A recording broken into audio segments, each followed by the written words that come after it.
Нарушените односи со Бугарија за жал не се резултат на само политичка одлука, туку на државна стратегија на источниот сосед, која датира уште од 1968 година, со прифаќањето на еден историски памфлет за Македонија и македонската нација и историја од страна на Бугарската академија на науки и уметности, вели универзитетскиот професор Јове Кекеновски. Тој смета дека бугарскиот наратив добил на сила со прифаќањето на првиот и вториот протокол со Бугарија од страна на поранешната македонска влада. Вториот протокол стана на некој начин дел од преговорачкиот процес. Значи се работи една системска државна стратегија, не се работи за персонален проблем, не се работи за партиски проблем, туку за една стратегија која што има за цел да доведе до релативизирање на македонскиот национален идентитет.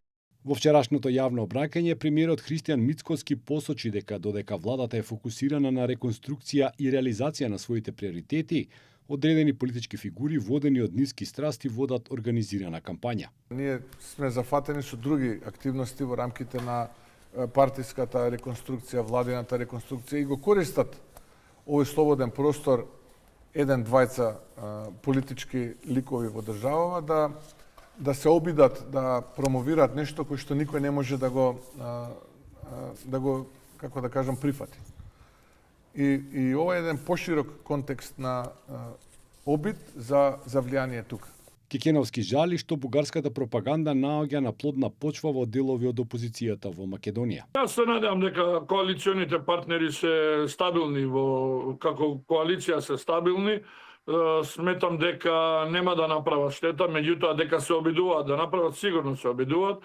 И мене ми е жал што опозиционите партии не подлегнуваат на сето тоа, наместо тие да бидат во функција на одбрана на државниот суверенитет и интегритет на македонското достоинство. Според премиерот, протекнувањето на дипломатската нота за патот и обезбедувањето на членови на неговото семејство во Бугарија е показател дека односите со оваа земја се нарушени, иако тој е секогаш подготвен за разговор и надминување на меѓусебните недоразбирања.